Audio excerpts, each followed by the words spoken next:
Selamünaleyküm. Hayırlı geceler kardeşlerim.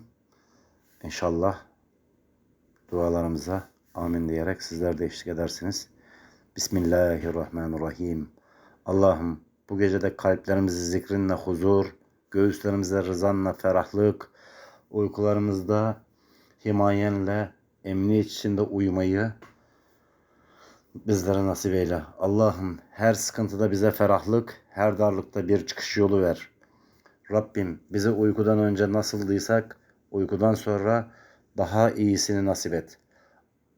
Huzur Allah'ı anmakla, ibadeti yerine getirmekle, 5 vakit namazı kılmakla ve daiman Allah demekle olunur. Huzurlu olunur. Rabbim sen bizi hamd edenlerden eyle. Bizi şükredenlerden eyle. Bizi doğru yolda gidenlerden eyle. Rabbim sen affedensin, bağışlayansın. Varsa günahlarımızı, taksiratlarımızı affı mağfiret eyle ya Rabbi.